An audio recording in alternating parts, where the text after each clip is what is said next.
Sometimes we have to ask ourselves, what's using my life? Heard a guy give a lecture one time that says, we are today what we were when. And he was talking about the fact that we, to a great extent, behave, think, react because of some previous experience that we've had. One of the things that we know about life is that it is always changing. Sometimes you're up, sometimes you're down. Sometimes things go real well, and sometimes they don't. Sometimes you're happy, and sometimes you're sad. Now that's that thing called life. And when we begin to understand and know that, accepting that reality that we will never ever have things just on an even keel all the time, that you're going to have some ups and you're going to have some downs, but during those down moments, that's where the growth takes place.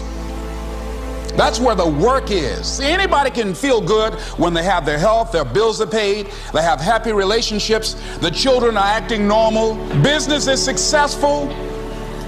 Anybody could be positive then.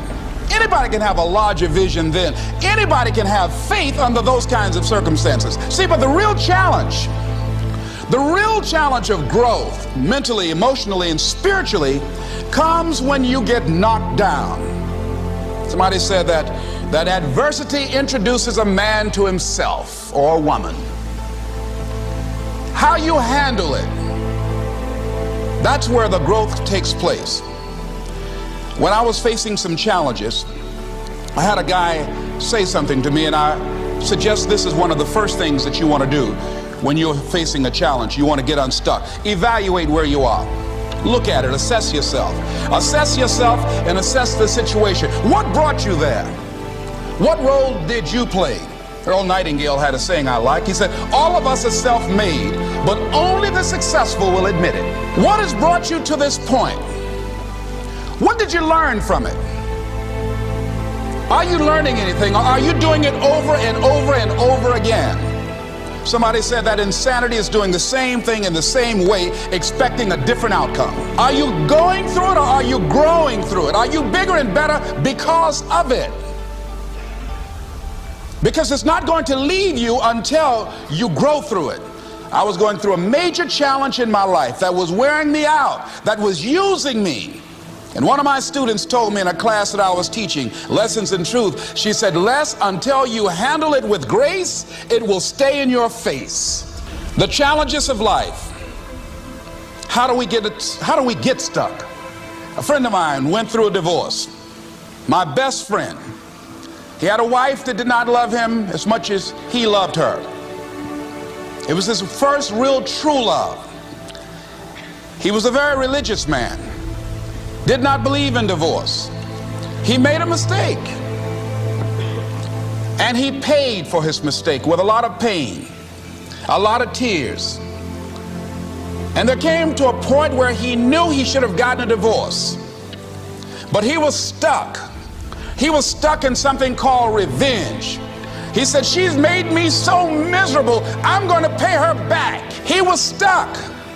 And he stayed in there longer than he should have because it began to attack him. It began to affect him psychologically. And as a result of that, when he eventually did get a divorce, he took that same attitude to other relationships, looking for something to go wrong. He was burned so badly, he did not want to risk pain again. He was going in relationships trying to avoid pain. When it became too close, he would do something to make sure the relationship did not work. He would always try and find something wrong with the person, because there are no perfect people. So if you look for it, you can find it. He was stuck in revenge. Another friend of mine, working on a job, loved the company very much, expected to retire there. And one day they called him in the office, asked him for his badge and identification, called the security man up, walked into his desk, told him he was fired and he had to leave then. He was devastated. And if you came anywhere near him, he will tell you his story, as we all have stories. Even when he got a job, he went on the job telling anybody who would listen how they fired him unjustly. And he always ended with, it wasn't fair. Life isn't fair. Life just is. It's not fair that birds eat worms, and they do. So we can't even deal with what's fair. But he's stuck in the fact that it's not fair. I don't deserve that. They were wrong. I used to be a state legislator in Columbus, Ohio. During the break, we used to go out on the front lawn of the Ohio legislature, at the Capitol there, and observe people as they came by. There was one particular person that all of us knew. The children, adults, everybody used to pick at him when he came by. We called him Chicken Man. He had a feather in his hat. He had a toy chicken on top of his car that he would drive around the area in downtown, blinking his lights and occasionally blowing his horn. When he got out of his car, he would walk downtown with a baby carriage with two little baby dolls in there and a picture of a woman. And when you say something to him or came near him, you would hear him making the sounds of a chicken. All of us used to laugh at Chicken Man. We didn't know Chicken Man's story. Chicken Man woke up one morning around 3 a.m. and his house was on fire. He panicked and he got out of the window and left quickly, only to get outside to hear his children and his wife screaming for help. He ran back to the door to go in to save them, and the flames were too hot, too awesome. He tried to get in, he couldn't get in. He was desperate, frantic. Pretty soon the cries stopped. They perished in the fire. His brother-in-law came, found out that his sister had died and his nieces in the fire, grabbed Chicken Man and started beating him. "You chicken, why did you save my sister? You're chicken, you're chicken." When the people pulled him off Chicken Man, they picked him up and said, "Are you all right?" And Chicken Man looked at him and he started making the sounds of a chicken. He never ever overcame that tragedy. He was stuck from that experience. None of us knew why Chicken Man went around with this picture and these little dolls. I remember when I was stuck in anger for a long time, when I made a commitment to my adopted mother that I was going to purchase her a home. I'll never forget the experience of working real hard to get the money for the down payment. Someone had told me of a beautiful home in an exclusive area of Miami. Went to see it, took my mother there, and she said, "Yes, I want it." It was on the water. We went to the closing. My attorney said, "Les, have you had a title search?" I said, "What's a title search?" "Well, we just take a couple of days to check it out and make sure there are no liens against the property that you might have to pay if you buy this home." The guy who was there selling me the house, he said, "Listen," he said, "the only reason that I'm selling you this house and selling it at a loss is because I admire the fact that you want to purchase this house for your mother. I have another guy who will give me substantially more money, but I like you. And I've got to get back to Philadelphia. Now, if we cannot consummate this deal now, then the deal is off." I said, "There are no liens against the property?" He says, "No, of course not." I looked at my attorney. I said, "I believe him. I'll sign." She said, "Mr. Brown, I'm not questioning his honesty." She said, "But business is business." I signed that contract, and we had a big celebration. Everybody in the neighborhood was talking about Leslie coming home, one of the twins that Mamie adopted, to buy her a home. Child, isn't that nice? God is going to bless him. A few weeks later, I received a letter, a registered letter, indicating that the house was going up for sheriff's sale on the courthouse steps. A man had filed a $12,000 lien against the property because the previous owner owed him that money. And if I did not come up with $12,000 in 30 days, he was going to sell the house to the highest bidder. I called this man and said, "Mister, my name is Les Brown. I purchased this house. I had nothing to do with your prior bill." He said, "That's not my problem." He said, "You should have had a title search." I said, "Can you give me time?" I said, "My mother is an older lady. She has a bad heart." And I said, "Please," I said, "if you just give me the time, I don't know how I'm going to do it with the house note and everything else, but I think I can pay you at least $2,000 a month, and within 6 months, somehow I will pay you your money." He said, "No, I want it all in 30 days or you get out."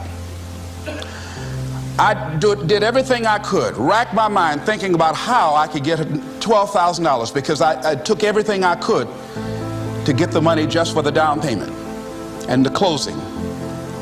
I finally had to face the reality that I wasn't going to be able to do it.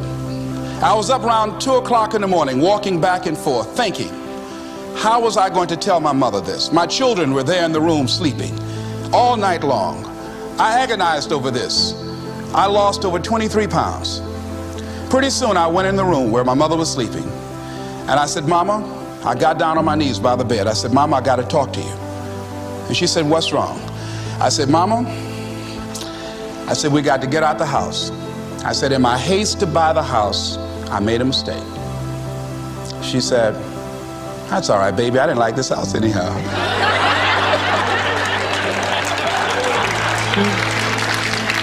I said, Mama, you told me you loved it. I brought our friends out here to see it. She said, you know I have arthritis in my knees, and I don't like going up the steps, but I knew it made you happy. You loved it so much.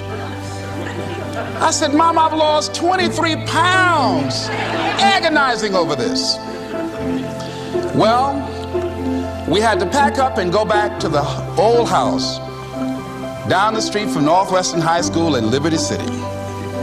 All those neighbors who came out and saw us leave, those neighbors were there as we were coming back. We went in the house, the roaches were playing cards, saying, come on in and take a hand. I was wiped out. I was embarrassed and humiliated. Words cannot encompass the symbolism of what I felt. I remember when I was unloading the furniture and I began to cry. My sister came by. You know you didn't have any money to buy no house, Mr. Big Time. Hadn't given me a quarter. You know Mama got a bad heart now, y'all, back where you belong. As I was crying and my head down, taking furniture in, my mama said, hold your head up. I said, Mama, I just feel so bad about this, Mama. She said, hold your head up and dry your tears. You have nothing to be ashamed of. And I did, as we unloaded that furniture in that house. For several weeks, I was numb. I was immobilized with anger. If I had seen that guy,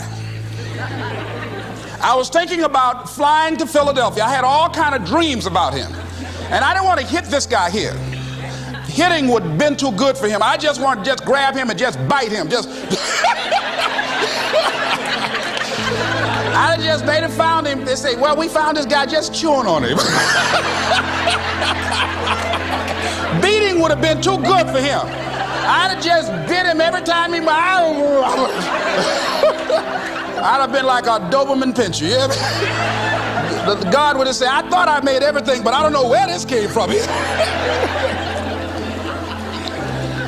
I was reading a book on forgiveness. And they had a line in there that says, forgive and grow. I had to let that luggage go. You see, your mind is you know, when you go into a service station to get gas, you don't go in there and just start pumping. When you push the lever up, it clears the previous bill. By the same token, if you want to begin to move, you've got to clear your mind of all the unnecessary luggage and baggage that's weighing us down. I couldn't move, I couldn't think about what am I going to do to get out of this situation, because I was so concerned about what happened and what he did to me and how bad it was. I was so stuck in that I couldn't even focus on what I should have done. Feeling sorry for myself and angry, and none of that was taking me anywhere. So pretty soon I learned through effort, made a conscious, deliberate, determined effort. I had to let it go. I had to forgive it. Let it go and begin to focus on developing myself. And I say to you, you're going to have people to do things to you. Things are going to happen to you. And the most important thing to do is to harness your will and let it go and move so you can grow, so you can get on with your life. You must work on yourself continuously. Never be satisfied with yourself. Always know that as you invest the effort and time on you, that's the greatest ability that human beings have above animals. See, a dog can't be anything but a dog. Tree can't be anything but a tree. Human being, you've got unlimited potential. You can put effort on you, and by concentrating on you and developing you, you can transform your life wherever you are right now.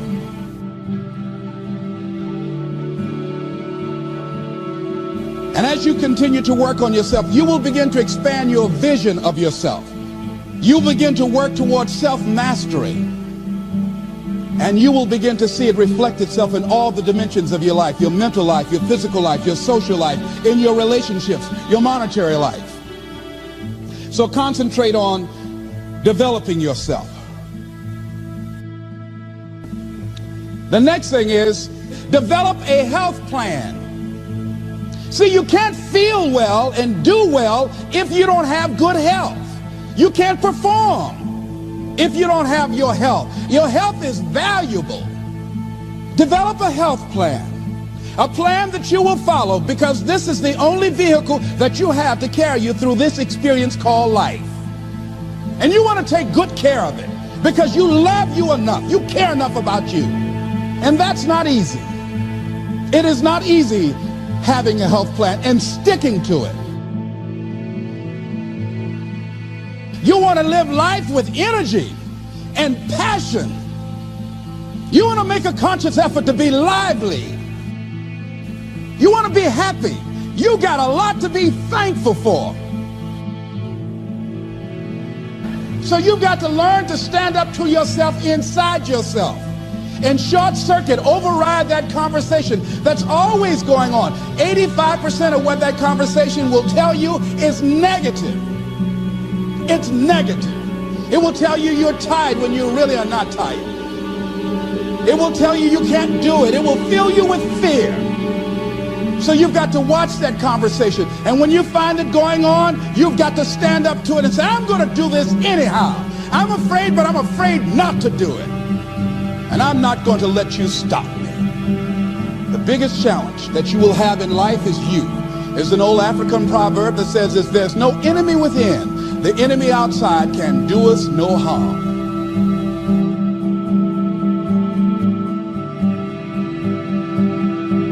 What do you want? What gives you your life? How will you know when you got it? What will make you happy?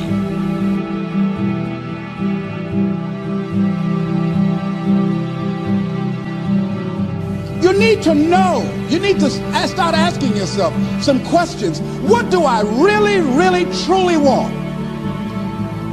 And you need to be exact about that. Don't be vague. Oh, I just want to be happy. That's too vague. What will make you happy? How will you know when you got it? In what you've done with your life thus far, is it giving you what you want? Is it giving you what you want? When you look toward the future, when you look at all that's going on out here, is there some place within yourself you say, hey, I know I need to be out there in that arena. I know I can do more than what I've been doing. I know there's some great music that I have within me that I haven't brought out here yet. Is that something that you begin to look at within yourself? So I used to do that, and I used to go to big rallies and see guys up speaking when I wasn't courageous enough to go out there and say, hey, my name is Les Brown, the motivator, Mamie Brown's boy, I want to talk.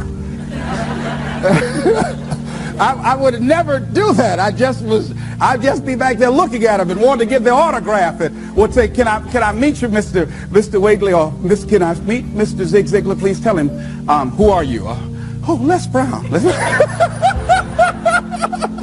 Because I felt within myself I was a nobody. So who am I to go talk to these guys and go get their autographs? Say, I like to do what you do.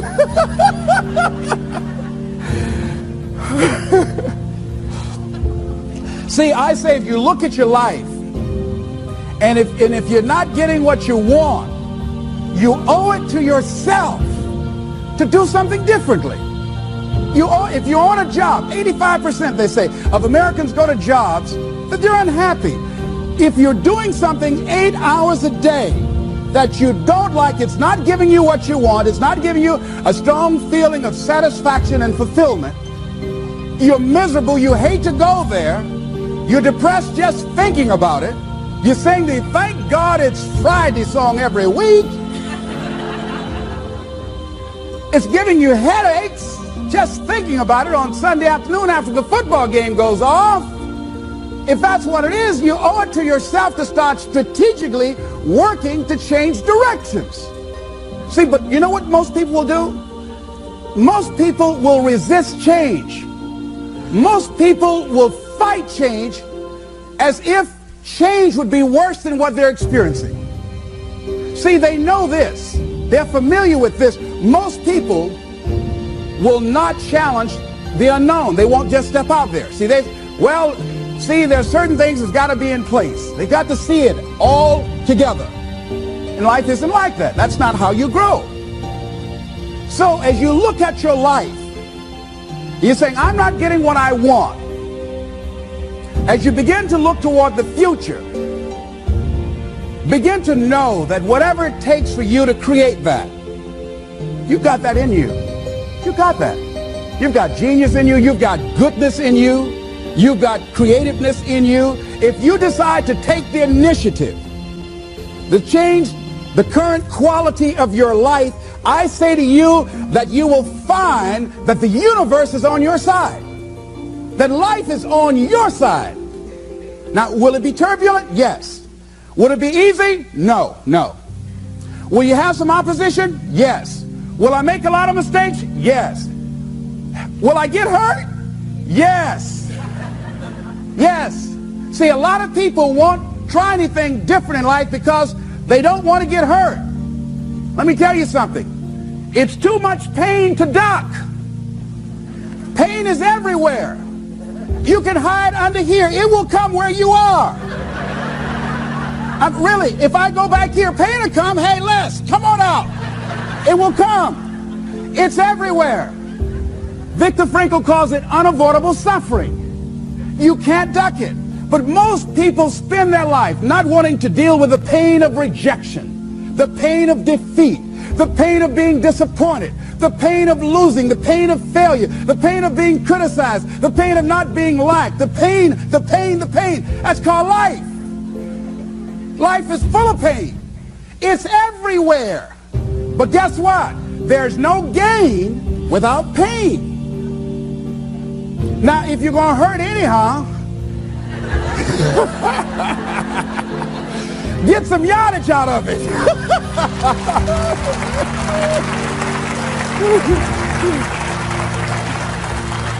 Because it's the pain of regret that you experience. If I had it to do over again, that's a pain. Don't you know that's something? When you know, I was in a seminar once and this lady stood up. If I had my life to live over again, she talked about all of the things that she would do. And you can feel the pain of regret in her voice. The pain of regret. She still experienced pain. She was trying not to experience the pain of defeat, the pain of disappointment, the pain of loss, the pain of lack of support. And she still experienced pain. It was right there. We can't get around it. Most people are governed by their habits, their fears, and the opinions of others. A lot of people never try anything differently because they have been convinced by people in their lives that they value that they can't do it. They're living within the context of the opinions that other people have of them, the low expectations. Many people doubt themselves because when they thought about doing something at some critical point in their lives, somebody they respected and honored, somebody they believed in, somebody that they loved, someone they trusted said, you can't do that. And they accepted that. That's why I didn't go off to college. I had an instructor that I believed who said, you're not college material, Mr. Brown. You're not as smart as your brother Wesley or your sister Margaret Ann. You're not college material. Why don't you try and get you a job at the post office? Try and do something with your hand, or go down to the Miami City Sanitation Department and see can you get a job there. Or why don't you try and go into the Army? I took that test, Mr. Tellers, already. What happened? I failed. I told you. Anybody fail the Army test, you're really in trouble. So I went down to the sanitation department to try and get a job because that's what I believed was possible for me. As you look at your life, ask yourself the question, what would your life be like? What would your life look like if you decided not to care what people thought of you? What would your life be like if you decided to give up some of your fears? What would your life be like if you decided to become courageous? What would your life be like? If you decided to act on your dream, if you did what you felt in your heart. You know what courageous means? Tom Rusk and Randy Reed said. They said that courage comes from a French word which means of the heart. How does it feel to you? He says it's courage, you know, it takes courage to live. He says most people go through life not allowing themselves to step out because they don't want to let go. They don't want to be blown around. They don't want to be moved. The courage to face life's whirling wind of contradictions. The courage to love yourself. The courage to love. For years, I was afraid to love. The courage to take a chance. The courage to be who you are. He says courage isn't for somebody else, for medals, applause, or moral debts. Courage is what at that moment feels most right for you. Not just situational ethics, but what feels right in your heart. The word of the heart. What feels right in your heart. One great philosopher says, cowards die many times before their deaths. The valiant never taste of death but once. What does that mean? That valiant people aren't afraid? No, no, no. It means that they experience that fear and they move forward. They move forward anyhow. Many people are dead now. Many people are allowing their dreams to die. Many people are allowing their ideas to lie dormant and collect dust. Many people have all this talent and ability that they are allowing to be buried inside of them, that they will take with them to their graves because they didn't have the courage to be who they are. And I say, as you begin to look toward the future and manifesting your greatness, it's going to take everything in you, that your life deserves the concentrated effort to begin to look at how is it that I can express more of me? How is it that I can bring my ideas out here now? How is it? And start living with a sense of urgency, because you're here today, you're gone today. Life is unpredictable. It's uncertain. There are no guarantees. No guarantees out here at all. So holding back, what are you waiting on? Ask yourself, what's the benefit of your waiting? What's the benefit of your not living your dream? What's the benefit of not listening to yourself? Oh, please, listen to yourself. You know the feelings. If you start listening to the feelings in your heart, and I'm doing it now more every day, I find that my feelings, I can trust them. And I say to you that as you look toward the future, you look at life on a daily basis, if there's something that you have been given, if you've heard something within yourself that you know that what you're doing now doesn't fit for you, it doesn't work for you, it's not giving you what you want, and there's something else that you want to do, don't allow that inner doubt in you to talk you out of it, to build a case on why you can't have it, to tell you why you're not good enough. You ignore that inner voice and all of the external voices. Don't judge the possibilities for what you can do based upon the circumstances, because the circumstances won't determine who you are. Don't determine what you're able to do based upon your resources. Don't determine what's possible for you based upon where your life is right now. Where your life is right now is not you. That's just what it is right now. But the possibilities for you are unlimited. If you're in a rebuilding process, it's unlimited. If you're coming back from adversity and devastation, it's unlimited of what you can do. That's the capacity of human beings. It doesn't matter how many mistakes you've made. It doesn't matter how many flops you've had. It doesn't matter how much money you've lost. In fact, I see it only as an investment of what you learn from life. Not losses, but investments of what's possible for you. And I say to you that once you start listening to yourself, and as you begin to act on your dream, as you start just trying to find your way, doing what you can with what you have, you will start seeing things opening up for you. You'll start attracting people. You say, where'd they come from? Things will start coming together, clicking for you. You say, whoa. You start brainstorming. Ideas will come out of nowhere as you focus on it. The key to it is to begin to focus on what it is you want to do. Why, Les? Why is that important? Because as you focus on that which you want to do, that which we focus on, that which we give our energy to, it will begin to multiply. It will begin to expand. It will begin to develop your consciousness. And out of that comes your greatness. Out of that comes a commitment. Out of that comes a passion for life. Out of that comes a special power that you have in you that you haven't even called on yet. See, the powers that we have will never reveal themselves if we don't challenge them, if we don't put ourselves in a position where we have to use them. So one of the most important things is reading a book that's a really interesting book called Instant Millionaire, and the guy said, put yourself in a position where you can't retreat, where it's do or die, sink or swim. Here's what you'll find out. You'll develop incredible swimming skills. Or swallow half the pool of life. You'll find yourself stroking unlike you've ever seen before.